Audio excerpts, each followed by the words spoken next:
Bonjour tout le monde, namasté, j'espère que vous allez bien. Bienvenue sur la chaîne YouTube de Centre Yoga Santé. Mon nom est Marie-Josée Rioux. Aujourd'hui, je vous présente la posture de l'arbre prononcée en sanskrit Vrikshasana. Tout ce que vous avez besoin, c'est d'enfiler quelque chose de confortable, de dérouler votre tapis et je vous attends.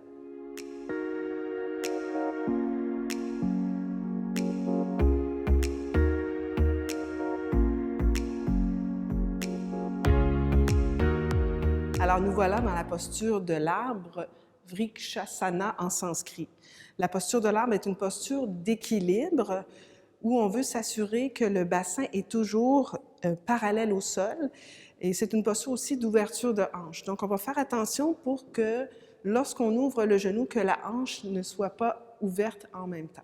Donc, on y va ensemble. On part de la posture de la montagne. Les pieds sont parallèles, les jambes sont très fortes. On contracte le devant des cuisses. Bassin neutre, colonne allongée, épaules détendues. Voilà. Donc, on va placer les mains au bassin. Assurez-vous de garder les épines iliaques parallèles au sol, comme ceci, mais aussi parallèles à la bordure avant de votre tapis. C'est ça le défi dans cette posture-ci. Ensuite, on va transférer le poids un tout petit peu plus sur la jambe droite et ouvrir la hanche à gauche. Première variation, là, je vais placer mon talon à l'intérieur de la cheville droite, okay? Mais sans laisser mon bassin s'ouvrir vers l'arrière. Donc, je ramène tout ça vers l'avant. Ensuite, je peux commencer avec seulement les mains ici au centre du cœur.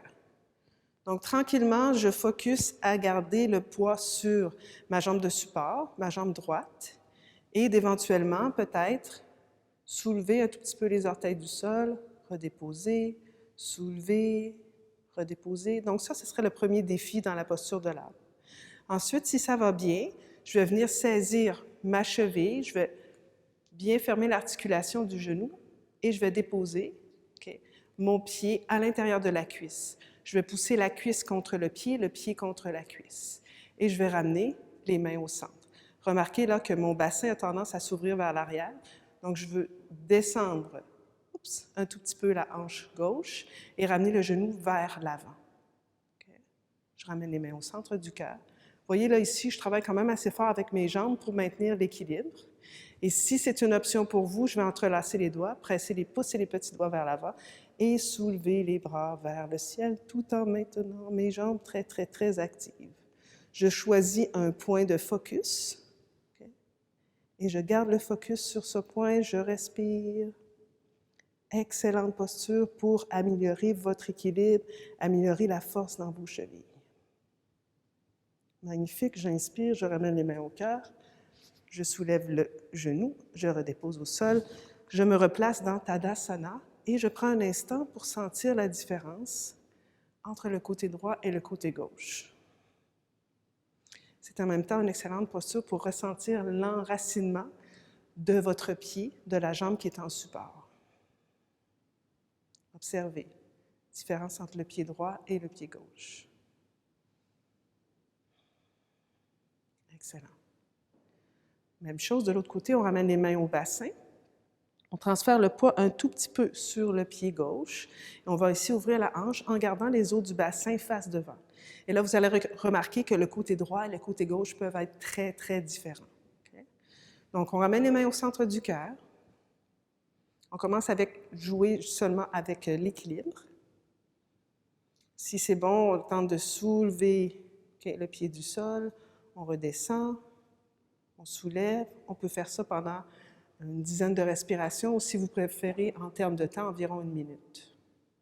Ensuite, on va prendre la cheville, si ça se peut pour vous. On va déplacer le pied à l'intérieur de la cuisse et on va presser fermement le talon contre l'intérieur de la cuisse contre le talon. Comme si on voulait pousser l'os du talon contre l'os du fémur. Ramener les os du bassin le plus carré possible, peut-être ramener la hanche vers l'avant un tout petit peu. Vous allez voir, d'une journée à l'autre, l'équilibre peut être très différent. Ouh. Voilà, donc ici, ce matin, ils vendent beaucoup. C'est pour ça que j'ai l'impression que je vais tomber. Non, c'est pas vrai. OK, j'allonge les bras. Je vais entrelacer, en fait, les doigts à l'envers de tout à l'heure. Presser les pouces et les petits doigts. Et si c'est bon pour vous, Je vais soulever les bras vers le ciel. Je choisis un point de focus. Je prends le temps de bien contracter le devant de la cuisse gauche pour avoir une jambe bien forte. Coccyx descendu vers le sol. J'allonge les bras le plus possible. J'inspire. J'expire. Et vous tenez la pause environ 5 à 10 respirations. Je ramène les mains au cœur, je ramène le genou vers l'avant, je dépose le pied au sol. Tadasana, prenez un instant pour ressentir la différence entre le côté droit et le côté gauche. Voilà, ça amène beaucoup de feu dans nos jambes. Namasté, je vous rejoins dans la prochaine vidéo. N'oubliez pas en attendant de vous abonner à notre chaîne si vous aimez le contenu, de cliquer sur la petite clochette pour recevoir toutes nos nouveautés et n'hésitez pas si vous avez des commentaires, des questions, on est vraiment là pour échanger avec vous. À bientôt!